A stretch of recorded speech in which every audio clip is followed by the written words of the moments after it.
Et bonjour à tous, c'est Mustang, bienvenue dans cette nouvelle vidéo de Metalore. Première vidéo de cette saison 3, on commence à la semaine 5, c'est beaucoup de retard, mais avec Vernon et les interviews, j'ai pas eu beaucoup de temps de me consacrer à cette série. D'autant plus que la méta elle évolue énormément ces temps-ci. Vous avez donc comme d'habitude le résumé de cette semaine. Merci à Gilligabit pour ce résumé. Ensuite en dessous vous avez le résumé de la semaine précédente, et je vous ai mis le résumé de il y a 2 semaines. Juste pour vous voyez à quel point la méta évolue rapidement. En parlant d'évolution, enfin on a Violet Rouge qui n'est plus le deck le plus joué. Il est tombé de son piédestal. Grâce à ce chapitre 3, on verra un peu plus tard pourquoi dans les decklists, qu'est-ce qui fait que ce deck qui a dominé un petit peu le jeu pendant 7 mois commence enfin à tomber. On s'attardera aussi un petit peu sur des win rates indécents comme le vert gris contrôle. Alors le vert gris contrôle, c'est pas un deck contrôle, c'est un deck défausse, mais qui a un package plutôt contrôle en plus de ce package défausse. Alors vous le connaissez, hein, c'est ce deck qui joue au frère Tuck par exemple, qui joue pas les Bucky, c'est du défausse sans Bucky. Alors le deck il a un très bon win rate, mais il est pas à 66% quand on épure un petit peu, ce que là on va faire tout de suite. Donc voici le résumé de cette semaine, un peu plus épuré que la présentation précédente. Donc comme d'habitude vous avez dans la colonne de gauche le top 5 de cette semaine, excusez-moi, par win rate. Vous avez dans la colonne de droite le top 5 de cette semaine par popularité. Alors c'est un peu plus épuré parce que vous voyez par exemple le violet gris il est pas 66% de win rate, il est à 55 parce que ça a été non été pris en compte que les match-up avec un certain nombre de parties jouées. C'est-à-dire que le deck qui va affronter un violet rouge, quelqu'un qui va tester quelque chose, il va se faire battre, ça fait 100% de win rate techniquement. Ça vient donc gonfler ce win rate global. Et une fois que tout ça est épuré, on obtient donc ces chiffres-là. Le deck qui est juste en dessous, c'est du violet rouge. J'ai pas trop d'infos sur ce que ça peut être. Globalement, ça a l'air d'être un violet rouge sans lieu. Donc voilà. Essayez. Mais c'est plus c'est plus une liste de chapitre 2, c'est une liste très light, très light. Et on verra pourquoi est-ce que les gens ont commencé à repartir sur ce genre de liste. On va s'attarder sur les chiffres qui sont au-dessus de ma tête. Donc le lore diff à 12, globalement ça veut dire que les parties sont relativement à sens unique. Hein. C'est donc les points de lore de différence, le différentiel de lore si vous voulez plutôt, avec votre adversaire et vous lorsque l'un des deux joueurs gagne à la partie. Alors vous allez me dire que souvent, non, ça m'arrive souvent de perdre à 2 points de lore près, ce genre de choses. Mais si c'est 2 points de lore près, parce que vous terminez votre tour, vous prenez tout le lore qui est disponible et que vous perdez quand même la partie, s'il n'y a pas de solution dans le tour pour vous faire gagner, c'est que vous avez déjà perdu au début du tour. Et peut-être qu'au début du tour, vous étiez à ce différentiel-là. Alors, pas tout le temps, évidemment, il y a des parties qui sont très serrées, mais il y a aussi, de manière générale, les parties de l'Orcana sont à sens unique. D'ailleurs, le dice roll qui est à 58,80% pour le BO3 complet, parce qu'il y a un pourcentage de win rate différent selon les manches, selon si vous gagnez ou pas la première, la deuxième, ce genre de choses. Pour donner un petit peu un ordre d'idée, c'est que par exemple dans un BO3, celui qui start, donc vous, à l'aveugle, vous ne connaissez pas le deck de votre adversaire, a 60% de chances de gagner. Et si cette personne la gagne, perd la deuxième, start donc la troisième, à la troisième, son win rate passe à 64%. Parce qu'il y a la connaissance du deck en face. On peut avoir la connaissance de quelques petites cartes tech, jouer un peu mieux autour de ces cartes-là. Globalement, le dice roll a quand même un impact assez important dans l'Orcana, ce qui est étonnant parce qu'il y a 2 semaines, je voulais faire une vidéo Metalore justement, et présenter avec surprise le dice roll qui était à 53%. Le dice roll était relativement bas il y a 2 semaines. Et bon, faute de temps, j'ai pas pu sortir la vidéo puisque j'ai dû faire les interviews. Et 2 semaines plus tard, le dice roll remonte. Donc on est vraiment plus sur du 60% parce que voilà, comme je viens de dire, c'est que ça fait 60%. La personne qui a start en premier la première manche, qui a perdu, qui start la deuxième, elle a pas forcément plus de chances de gagner la deuxième. Ça veut dire juste en face que le deck Enfin, ça veut juste dire que le deck en face vous counter naturellement. Donc bah, vos chances de gagner sont assez faibles. Donc c'est pour ça que le win rate au-dessus, il n'est pas à 61-62%, mais comprenez-le quand même que c'est quasiment du 60% de win rate pour le dice roll. Et comme d'habitude, on va désormais analyser les listes de ce top 5 de cette semaine. Donc vous avez les win rates en dessous. Ça, le bleu gris, c'est bon, ça apparaît clairement comme un gros terrain, mis à part qu'il se fait quand même pas mal prédater par ce vert gris. Alors est-ce que la liste peut s'adapter? On verra. On verra, hein, la semaine prochaine nous le dira. Autrement, le vert gris, on verra aussi que il n'a pas qu'un seul très très bon match-up. Donc potentiellement le futur king de la méta de la semaine prochaine. Concernant la liste de Zepha, donc Zepha, je suppose que vous le connaissez. Si vous ne connaissez pas, c'est un YouTuber, un excellent joueur. Il fait beaucoup de vidéos, de commentaires, d'analyse également. Au niveau de la liste, qu'est-ce qu'on peut dire? C'est que il y a la présence de la bête à la place des Benja. L'argument principal, c'est que c'est un drop 5, donc ça vient chanter tuant la bête si nécessaire, libérer, délivrer, ce rêve bleu. Avec ses 4 de volonté, c'est quand même pas facile à aller chercher. Et avec ses 4 de force, ça esquive la Médusa. Donc présence de la bête plutôt que de Benja. Monsieur Mouche, voilà, je pense que tout le monde le sait, là c'est quasiment le meilleur drop 2 du jeu. Hein. Déjà, la Madame Mime Serpent, la 3-3, qui remonte un personnage en main et qu'il aura 1, c'est une plaie. Ce Monsieur Mouche là, vous n'avez pas de condition, quoi. Si vous payez 2, vous le jouez, vous avez une 3 qui aura 2. C'est extrêmement fort. Présence de Winnie l'ourson. Alors Winnie l'ourson, sa présence, c'est juste que ça permet de ne pas avoir 4 Mickey au niveau des non ancrables. Donc c'est... si vous n'avez pas la plume, vous avez le Mickey. Si vous n'avez pas le Mickey, vous essayez d'avoir le Winnie. En tout cas, bon, c'est une sorte de... Vous avez 8 cartes de rampe au T3. Vous avez un allumer les mèches. Alors vous pouvez potentiellement le passer à 2. L'idée d'allumer les mèches, là, pourquoi est-ce que c'est présent? C'est tout simplement pour le mirror, pas pour le mirror, je dis n'importe quoi. C'est présent pour les decks Mitsong, hein, pour dégommer une Cendrillon, une reine, pour éviter de se prendre un alter rêve bleu qui viendrait mettre à mal votre plan de jeu. En tout cas, si vous comptez mettre la plume T3. Et contre les decks verts, tout simplement, ça vient cramer, alors quand je dis vert, c'est vert gris, vert violet, mais ça vient cramer les Ondins ou le Flint Rider sans se défausser. Libérer Titan, vous en avez qu'un seul. Alors, vous avez des fois 1 dans le deck, ce qui semble bizarre a priori, mais vous avez quand même développe ton cerveau, vous avez des Gastons qui vont vous aider à aller chercher justement ces cartes-là si vous en avez besoin. Vous avez 2 libérés délivrés, tout simplement parce que Steelsong va jouer des Cendrillons. Les Cendrillons Alter la chevalière. Et cette Cendrillon, elle vous flingue vraiment parce que vos Big Ben, justement, c'est quasiment une anti-Big Ben. Et cette Cendrillon là, vous, c'est pareil. Pour la gérer, vous pouvez quasiment pas la gérer dans votre deck. Donc, la seule façon de la gérer, c'est de faire des libérés délivrés ou des Hades. Mais Hades, c'est non ancrable. Ensuite, le rêve bleu.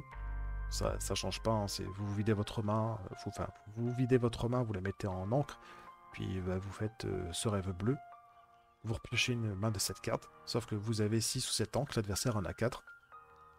Donc pour le coup, ça vous fait quand même un gros avantage. Et enfin, le sous-fétiche. Alors le sous-fétiche, ouais, c'est ce qui fait que violet-rouge perd pas mal en popularité, c'est que ce sous-fétiche, le violet-rouge n'a aucune réponse dessus. Vous le posez, il ne peut pas le gérer, et à ce moment-là, il sait que la partie elle va très vite s'accélérer, puisque vous allez payer 2 et vous allez emmagasiner 3 voire 5 de l'or grâce à la belle, potentiellement comme ça à distance. Donc ça, c'est effrayant pour les violets rouges, ce sous-fétiche. Le Manoir de Picsou, qui est aussi un lieu très chiant. Vous le posez sur le T4, et globalement, soit ça prend un libérer les titans, soit ça prend un Maui plus Samson, mais ça prend pas plus. C'est que si l'adversaire n'a pas ces réponses-là, le Manoir de Picsou, vous êtes assuré qu'il va vous faire gagner pas mal de l'or. C'est très bon lieu juste parce qu'il a ses 9 de volonté. Il fait rien d'autre, mais ça en fait un lieu très solide et très chiant à aller chercher. Et on continue avec le violet rouge. Alors ce violet rouge là, c'est déjà un petit peu adapté à la méta. Euh, Déjà, on a la présence de votre roi vous invite à la fête. Ça, c'est une carte qui est essentiellement là pour cibler, bah, encore une fois, tout ce qui va être vers quelque chose pour éliminer les Ondins, les Flynn Riders avant que ça fasse des bêtises. Ça vient également éliminer les T1 de Steelsong. Donc, alors, c'est pas une révolution, hein, ça existait déjà au chapitre 2, sauf qu'au chapitre 2, on les avait retirés, puis on les avait remis, puis on les a retirés. Là, en l'occurrence, dans ce chapitre 3, c'était pas joué, et là, aujourd'hui, ça revient, donc du coup, pour répondre à un besoin. On a également le Pinocchio qui est toujours présent avec Rafiki. Ça permet de faire de la bonne gestion en early. En plus de votre roi vous invite à la fête. Et ça permet aussi de chercher des grosses créatures un peu plus tard. Enfin, des grosses créatures, des gros personnages un peu plus tard. Parce que vous pouvez coucher n'importe quel personnage sans restriction. Sauf s'il a hors d'atteinte évidemment. Mais vous pouvez ensuite le tabasser à coup de Maui ou de Madame Mime. Autre adaptation, c'est on peut voir que maintenant Madame de Tramen revient un peu plus que Medusa. Alors qu'avant c'était quasiment pas de Madame de Tramen, ou c'était une Madame de Tramen ou deux pour 2 à 3 Medusa. Là on repart sur l'inverse, parce que tout simplement les decks s'adaptent. On l'a vu juste avant avec la bête grise 4-4 dans les Bulgaries. Donc le violet rouge continue de s'adapter, il fait ce qu'il sait faire de mieux, il s'adapte, il a toutes les cartes qu'il faut pour. Sauf que là c'est un petit peu plus difficile parce que dans tous les cas, il n'a pas de réponse aux objets. Et on continue avec Steelsong. Alors Steelsong, c'est un deck qu'on n'a pas beaucoup vu en ce début de chapitre 3. On l'a beaucoup vu en chapitre 1 et chapitre 2, ça faisait partie vraiment du cœur de la méta. Et chapitre 3, le deck qui a fait un gros flop au début de ce chapitre, et puis finalement il est revenu en force, parce que c'était un deck qui était extrêmement populaire pendant ces 2 dernières semaines. Sauf que aujourd'hui c'est très compliqué pour le deck d'exister. Vous voyez sur les win rates à gauche, c'est un peu le grand perdant de cette semaine, le Steelsong. Néanmoins, il est capable d'affronter le deck vert-gris d'Efos. Il le fait d'ailleurs plutôt très très bien. Et qu'est-ce qu'on peut dire d'autre? C'est que,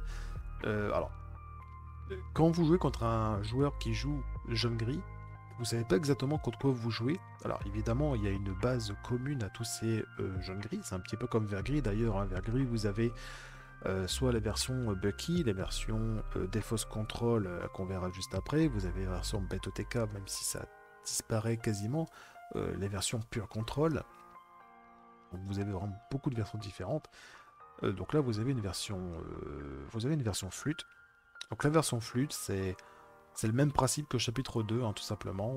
Il y a très très peu de cartes du chapitre 3. Finalement, il y a le Robin des Bois, vous avez Il en faut peu pour être heureux et le Zeus, qui sont 3 bonnes cartes. Et c'est tout.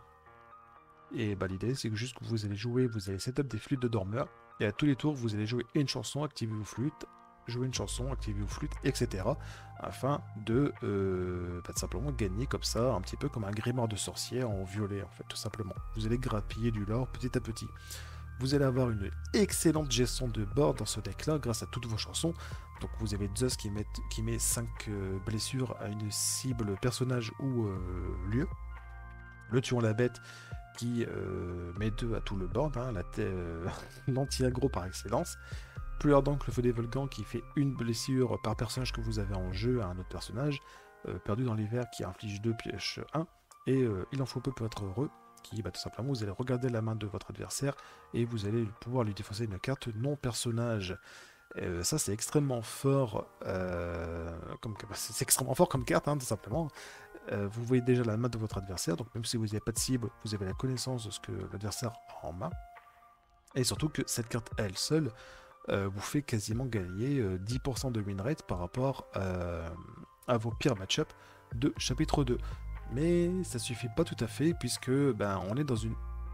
on rentre désormais dans une méta anti-objet, parce qu'il faut cibler ce sous-fétiche.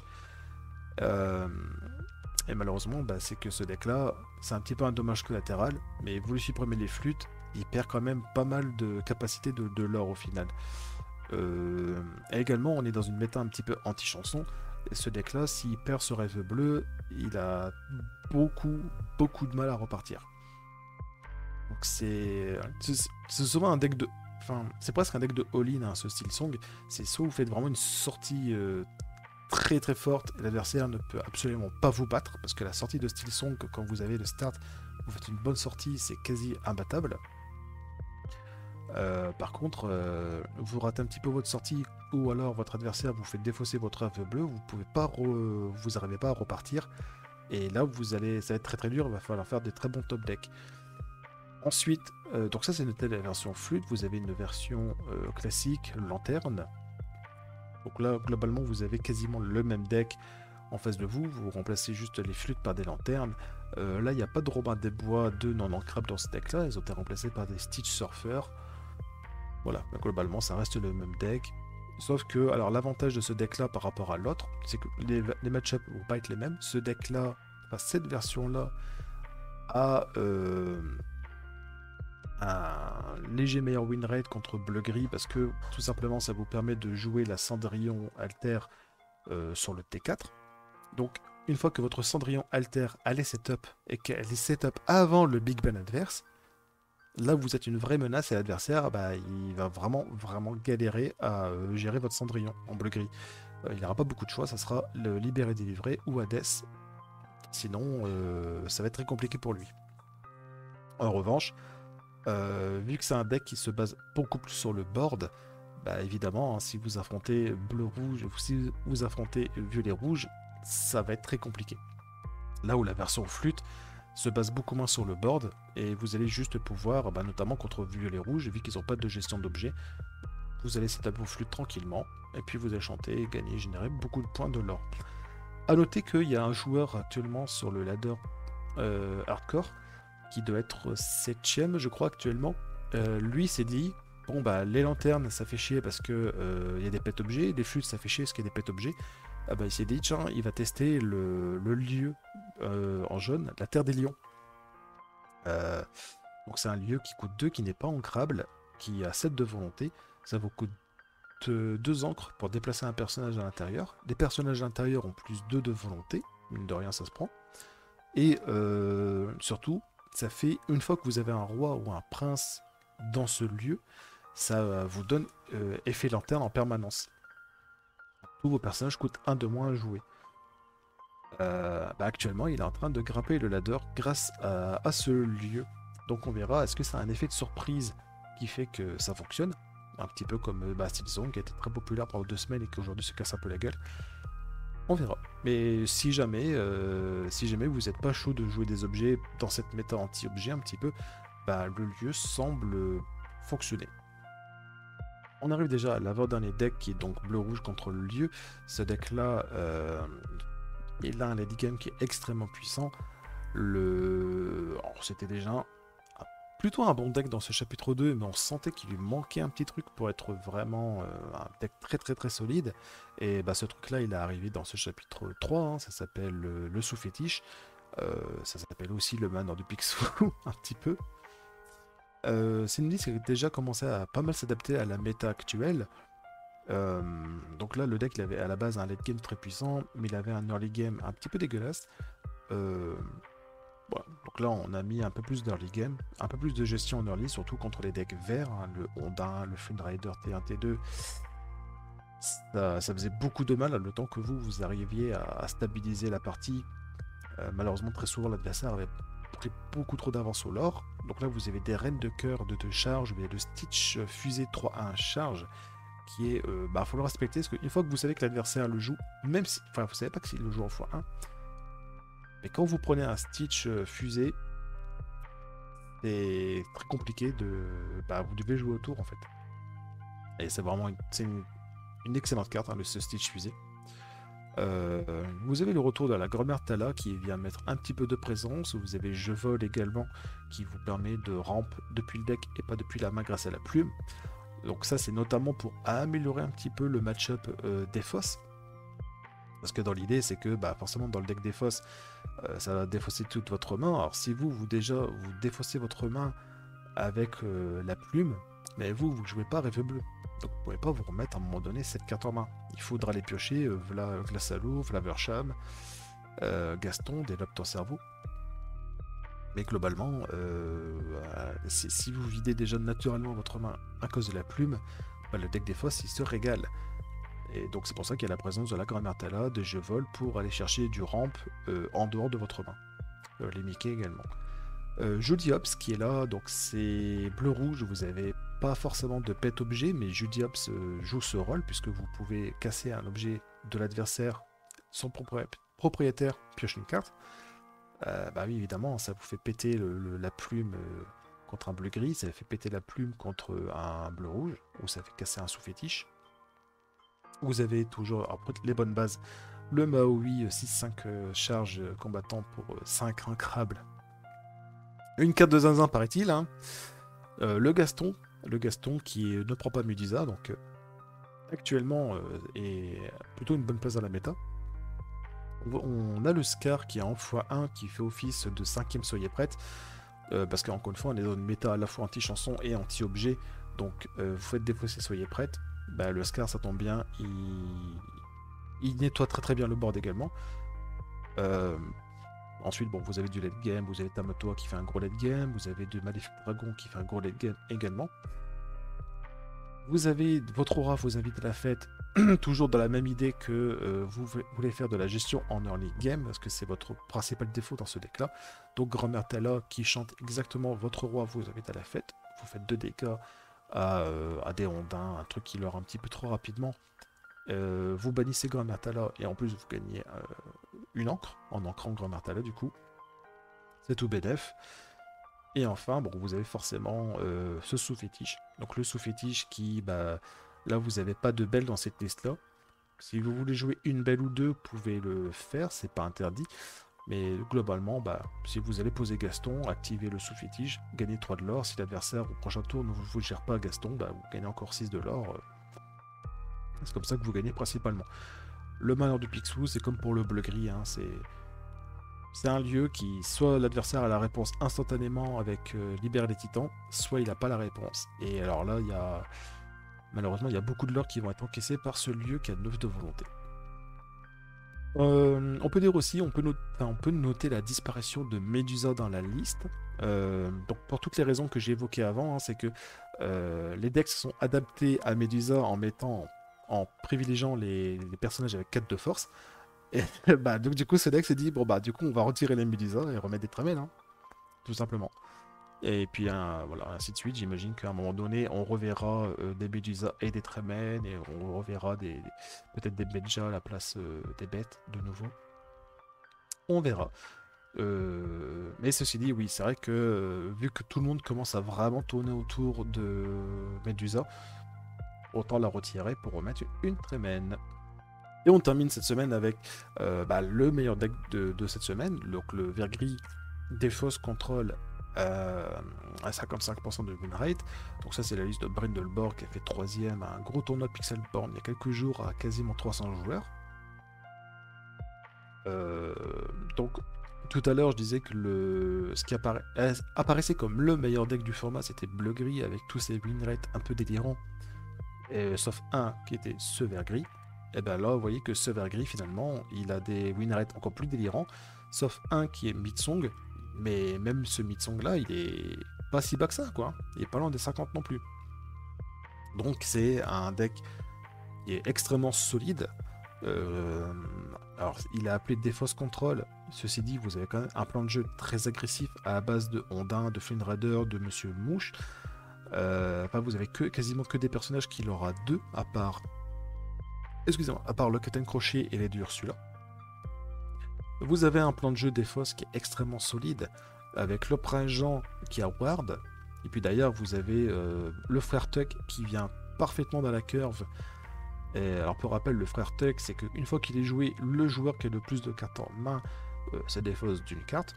Donc si c'est l'adversaire, il se défausse de 1. Si c'est vous qui avez plus de cartes que votre adversaire, une fois que vous avez joué frère Tuck, c'est vous qui vous défaussez.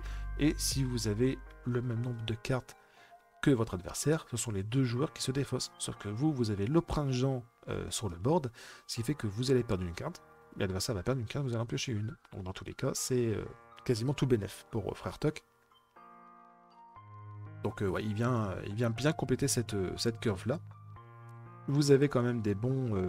enfin, vous avez des personnages un peu chiants pour à gérer, type la bête, sachant que Medusa devient de moins en moins jouée. Donc pour vous remettre bien dans la partie, bah voilà, vous avez la bête, vous avez l'Ursula qui peut chanter 2 fois le Perdu dans l'hiver, histoire d'avoir encore plus de pioches. Si vous avez le prince Jean et Ursula, vous faites Cruel Diablesse, pour l'adversaire il est au fond du sac. Donc finalement, pourquoi est-ce que cette liste-là fonctionne très bien, bah, c'est que vous avez plein de plans de jeu, et tous les plans de jeu sont effrayants. Vous avez quasiment les meilleurs, enfin, vous avez les meilleurs terrains du jeu, Captain Crochet, les rondins. Vous avez le meilleur T2 du jeu qui est Mouche, et Flynn Rider qui est vraiment pas loin d'être aussi un des meilleurs T2 du jeu. Vous avez de quoi gérer le plan adverse grâce à l'Ursula Drop 2. L'Ursula légendaire qui est une sacrée dinguerie, c'est une carte, elle reste un tour sur le board, ça fait des choses pas possibles. Donc si vous n'avez pas la gestion instantanée sur cette carte là, c'est foutu. Vous avez la bête en grise qui, bah, si elle n'est pas gérée, ça va vous remettre très très très bien dans la partie. Et enfin vous avez des cartes très très chiantes comme le frère Tuck et Daisy. Alors Daisy c'est un peu plus discutable je pense, que s'il y a des cartes à changer, potentiellement ça serait ce slot là. Frère Tuck dans la curve juste après le prince Jean, ça fait très mal aussi. Bref, vous avez plein de façons, vous avez au fil de la partie, en fait, au cours de votre partie, vous allez avoir différents plans de jeu qui vont se dessiner et vous allez pouvoir sauter d'un plan de jeu à un autre. Vous pouvez faire un start très agressif, puis tout d'un coup basculer sur Prince Jean et Frère Tuck, vous refaire une main grâce à la défausse de l'adversaire, parce que l'adversaire il aura forcément dû répondre à ce que vous avez proposé en début de partie. Et voilà, c'est un deck qui a énormément de possibilités et c'est pour ça que c'est, cette semaine-ci en tout cas, celui qui a le meilleur win rate. On arrive à la fin de cette vidéo. Comme d'habitude, on va remercier énormément Pavel pour Pixelborn, son travail et le fait de partager les données comme ça publiquement. Gilgabit pour la mise en forme de ces données, ça me donne une bonne base sur laquelle travailler pour mes vidéos. Si le contenu de la vidéo vous a plu, bah, pouce comme ça, n'hésitez pas à laisser un commentaire. Si ça vous a pas plu, bah pareil, hein, laissez un commentaire, mais ça, mettez un pouce vers le bas. Je serai présent à Aulnay ce week-end, donc j'ai hâte de vous rencontrer. Je serai également présent à Palaiso la semaine d'après. Et puis sinon, bah, j'espère aussi pouvoir faire quelques petits tournois, gagner un Stitch enchanté et pourquoi pas un tapis dès que j'aurai un petit peu de temps. Sur ce, je vous souhaite une bonne soirée.